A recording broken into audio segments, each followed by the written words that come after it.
is truly something that needs to be investigated by journalists and not defended.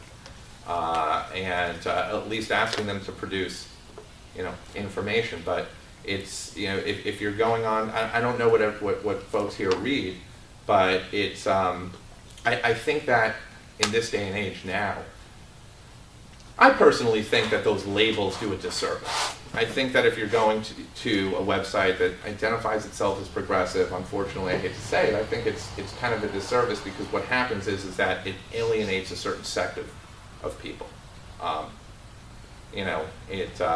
But that's just the way it is right now. It's not going to change. I'm just sharing my feelings about it.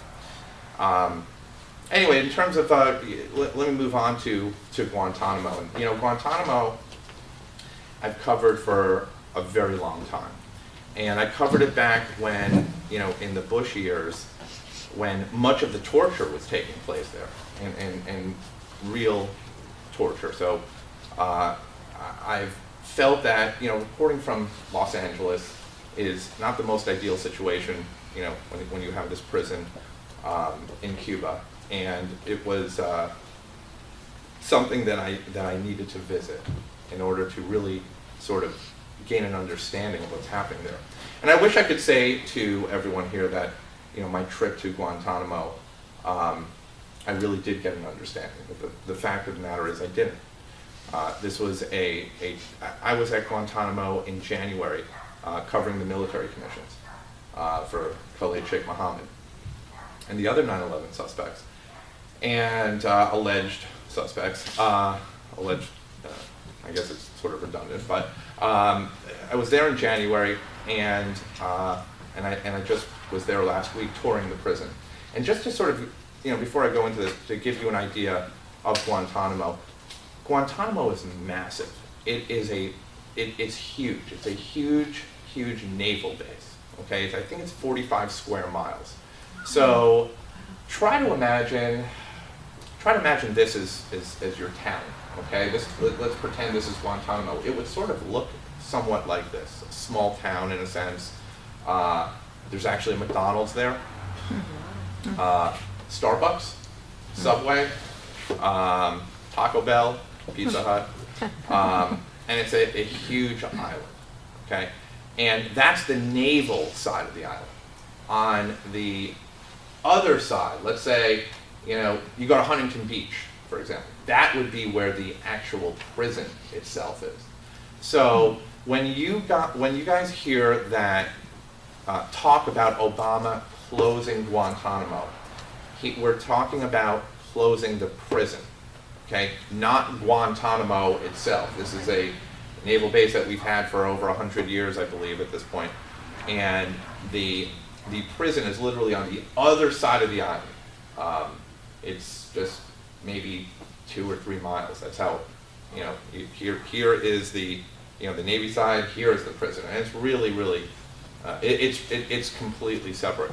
And so Joint Task Force Guantanamo, which is Air Force, Marines, Navy, and Army, are all sort of grouped together, and there are about 1,700 people who make up Joint Task Force Guantanamo. That covers the prison itself. So if the prison is closed, that's what would be closed. Guantanamo would still be there. That would still stay.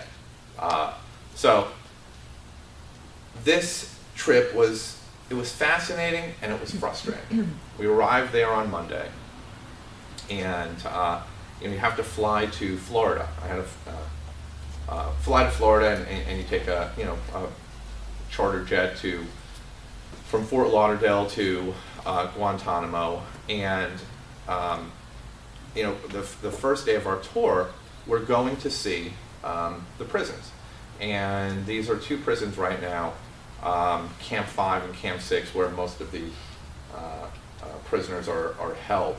And this is obviously at the height of the hunger strike. There's absolutely no prisoners around. I mean, we could not get anywhere near any of the prisoners.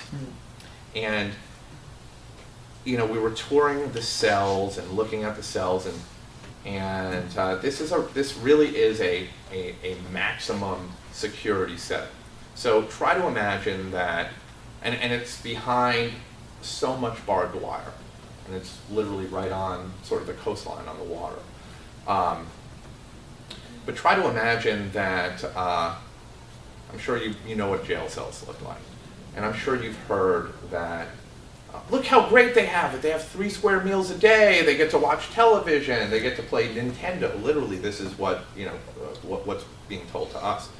And the first day of the tour, I think it was the first day, I'm kind of forgetting at this point, but they took us into Camp 5. That's the maximum security prison where everyone's sort of held in isolation. And that tour consisted of showing us a cell block and showing us the ceiling. It's kind of like this, but it had foam on it, okay, and it had this sort of foam that was, almost like it seemed like it was there to be soundproof. So what they were showing us on the foam was feces on the foam, and they really wanted to get at the point. They really wanted to make the point to us that, look, these prisoners, who they refer to as detainees. I refer to them in my stories as prisoners because after 11 years that they're still detained, I think they're prisoners, right? Yeah. I don't want to get caught up in the euphemisms that the government wants us to use. So I refer to them in my stories as prisoners. And thank you. And so they were showing this to us. They were showing us that that there's still feces up there. And look, they splashed us. This is how terrible they are. And they said that they couldn't clean it. They tried, but they can't clean it. Of course, I'm now going to be forced to do massive research on Google to figure out if you can clean foam. And before I write my next report next week, because otherwise, it's going to be clear that this is the message they were trying to put forth, and it is. This was a scripted tour, and it's certainly something that that the government needs to get their talking points out. This is a public relations disaster for the military, for the government. Everything about Guantanamo. So we're touring Camp 5, and they're showing this to us, and we actually get to interview a couple of guards, and that was amazing. The 2 guards that we interviewed were 20 and 21 years old. A young woman, a young man who was there since he was 18, and I was thinking, Guantanamo exists obviously because of 9/11, and I was thinking that 9/11 was 12 years ago? No, 10, my math is off.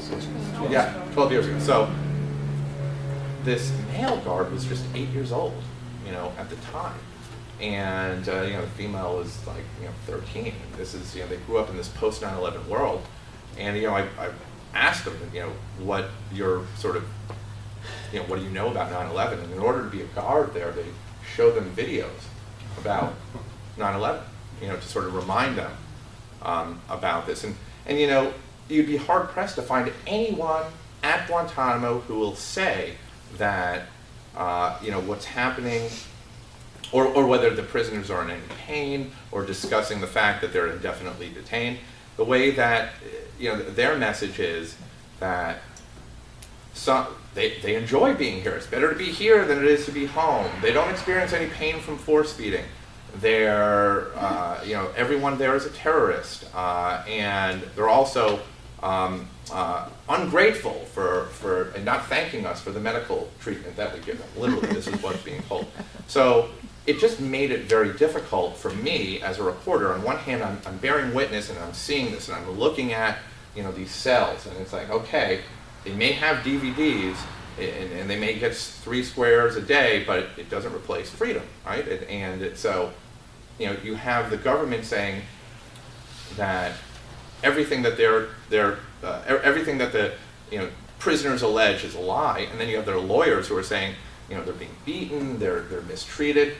It makes it really difficult to just get at the truth. But what I can tell from just being there is that it's certainly not a place that I would imagine anyone would want to be at.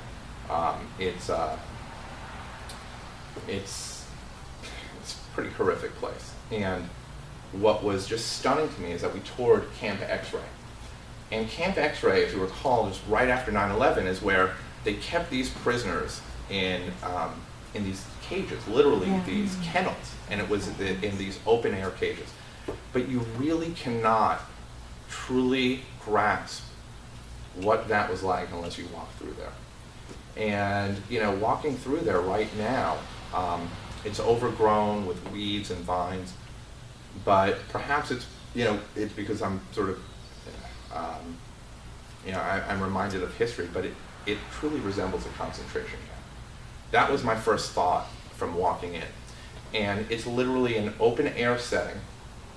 And I do have some pictures, and unfortunately I don't have them here, but I'll be posting them from this trip. And it's literally kennels. If you went to a kennel or an animal shelter, there are these cages, the chicken wire cages, and it's cement on the floor. And they have these outdoor, showers, but it really did resemble a concentration camp. The concentration camps that I'm sure everyone here is familiar with. That's what it looked like. In fact, there was a building, it sort of looked like a shed, and that's where they kept military dogs. And the shed for the dogs was actually, the accommodations for the dogs was far better than it was for these prisoners. And it was just unbelievable. And I'm obviously talking about my opinion here, but it was amazing that, and terribly sad that this is what we did. This is this is where we, what we did after 9/11 and where we kept these people for 3 months. And it's now part of evidence, actually. The reason that it still exists, the reason that Camp X-Ray is still there, is that a federal judge said he issued a preservation order that it's actually part of evidence in any of the habeas trials, so it actually needs to be there. Now, they're not doing anything to upkeep it, so if a hurricane comes along and wipes it away, that will be it. But I will tell you that perhaps the most, I'm not sure if chilling is the right word, maybe emotional is, and maybe I just didn't want to say that, but we were leaving Camp 5 one morning, and we also went there to observe morning prayer. So we got there really early, and we were on an active cell block in Camp 5, and there are 3 guards who are wearing what splash shields, and it's full face mask, and it says splash shields on it in blue. Seriously. And we're waiting for morning prayer to begin. We have to be very, very quiet. Can't let the prisoners know that we're there. And I understand that they don't want to be on display. And then morning prayer happens, and then this beanhole opens up on the cell. And I see these hands come out just like this to grab something, and it was strange. These are the hands of prisoners who've been detained indefinitely, and that's the closest that we actually came to literally seeing flesh.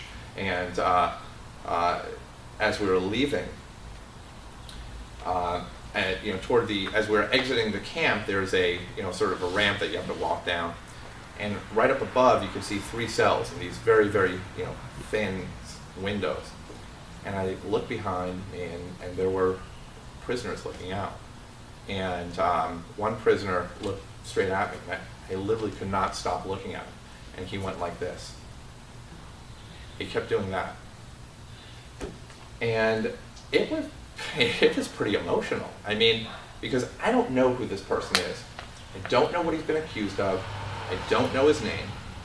All I saw was a man in a cell, who's just been there for probably, more than a decade. And, for me, it completely humanized. And that's what I try to do in my work with Guantanamo and anything. It made him human. And the guards that that work in Camp 5 and Camp 6, there used to be at one point 779 prisoners at Guantanamo. So they had many other camps. We're down to 166. But the guards wear numbers. Okay, there's numbers. There's no real sort of human element, the connection that can be made. And in fact, in the hospital that we went to visit, the staff, the medical staff, the names that they wear are Shakespearean names. No joke. They choose names. I don't know actually. I think they choose it, but the head nurse, his name was Leonato from Much Ado About Nothing.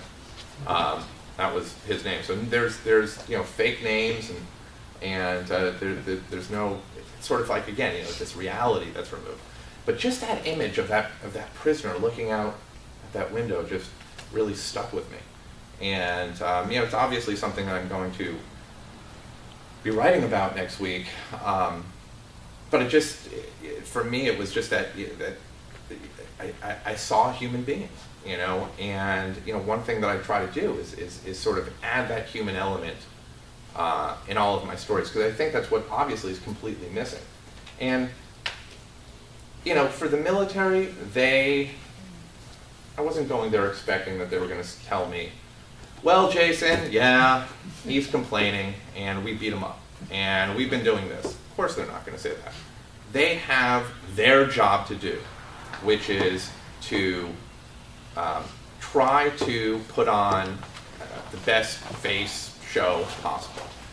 But my job is to see through that and not report it. And if I do report it, at least noting that, hey, look, this is somewhat scripted, and it's not. It doesn't capture exactly what's happening now. We also toured the hospital, and it's all you in the hospital. These are crude facilities, by the way. These are they look somewhat dilapidated. The prison seems a little bit more kept up, but some of the other facilities, because they've been there for about 12 years now, they're just not in good shape. And in the hospital, we walk in, and there's an what would be sort of an emergency room, and there's a bed, and you have the shackles on the bed, and then if you need, let's say you have a heart condition, or let's say you need to be hooked up to a machine, so you go into, again, this sort of kennel where there's a bed inside the kennel, and you stay there. Then we went into another room. I believe this may have been just display, but try to imagine that you're going into, I'm trying to think what type of room it would be, but let's say all the seats in this room were removed, and there weren't any windows, so it was very sterile looking, very clean. And right in the middle of this room was a restraint chair, and right next to it was a tray which was the force feeding kit.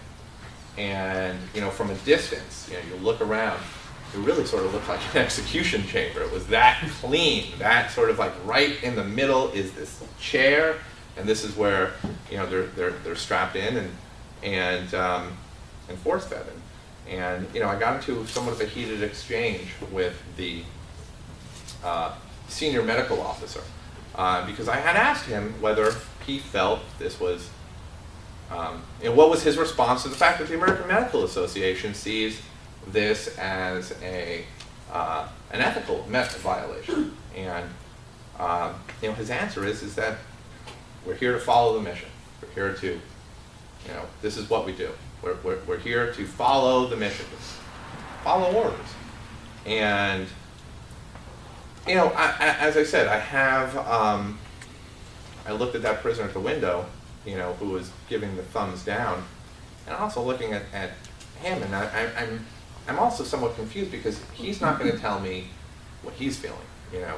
I don't know what he's feeling, but I also do have some sympathy for the guards, and the reason I do is because I actually know many former Guantanamo guards who were put into positions that they never should have been in, and they too have suffered for what they've done. In fact, I wrote a story a couple of years ago. I have interviewed some former prisoners from Guantanamo, and I interviewed this guard,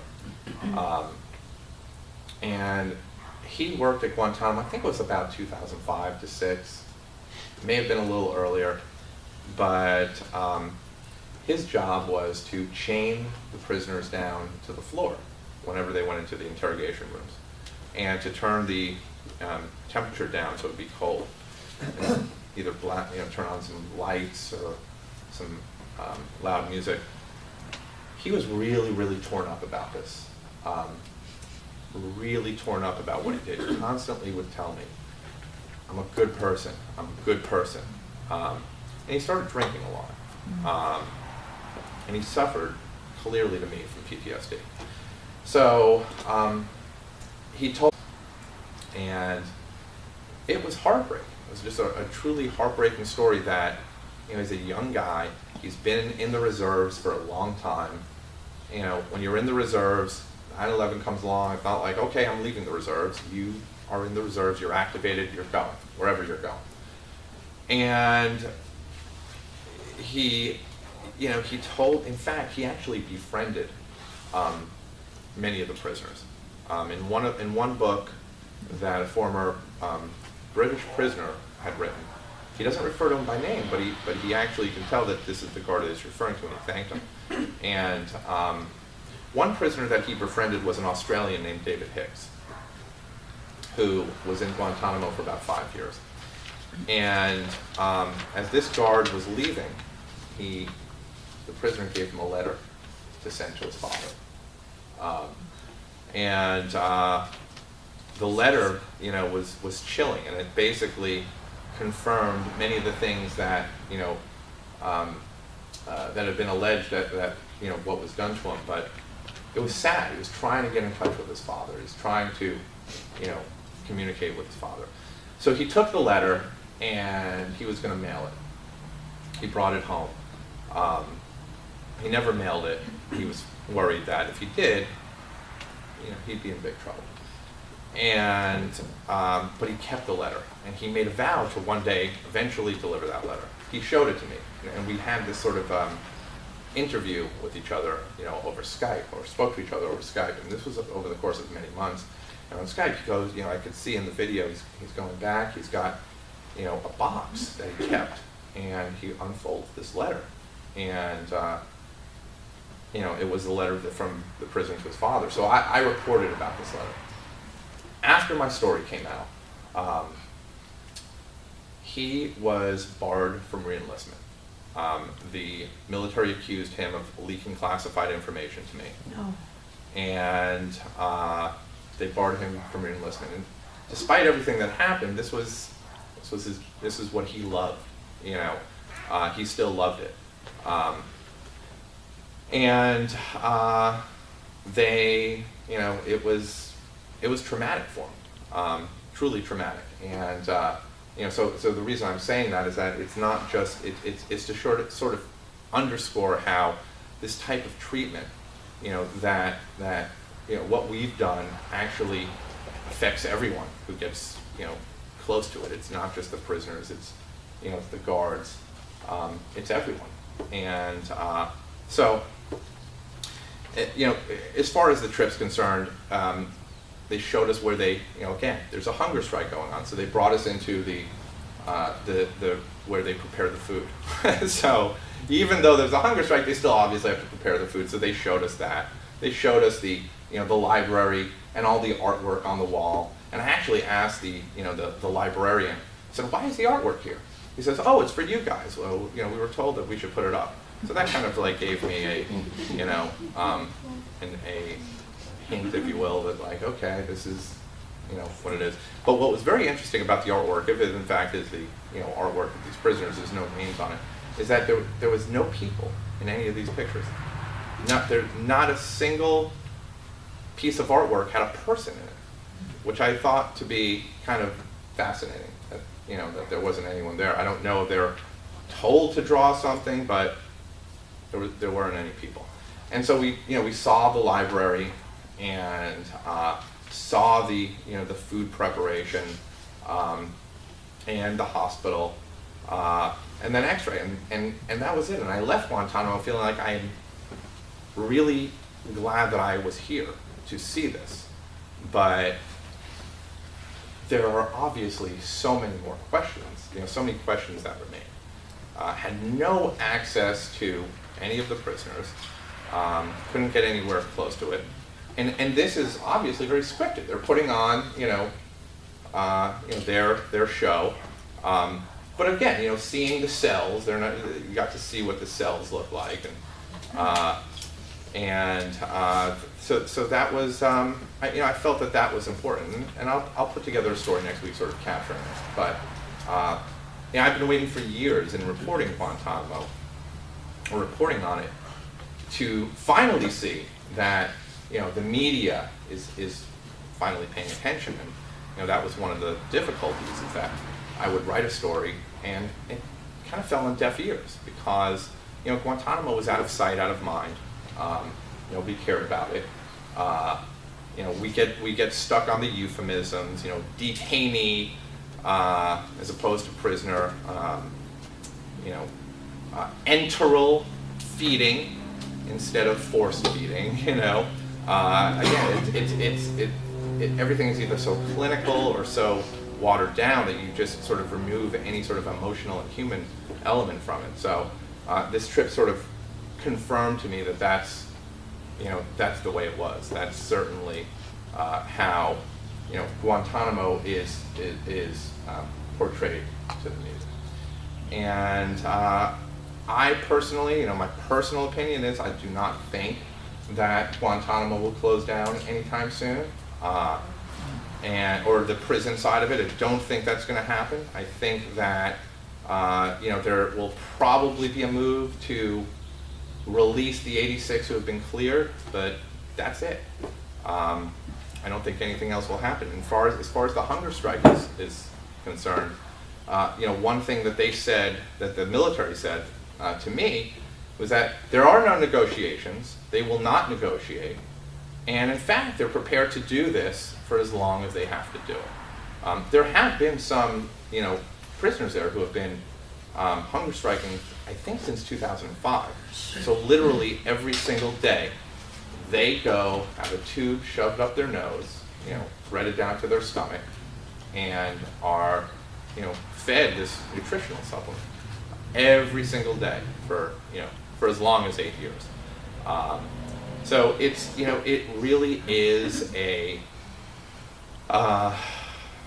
human rights disaster, and one thing that's just, that I'm so disturbed by, or I find so stunning, the stunning hypocrisy, is our own State Department.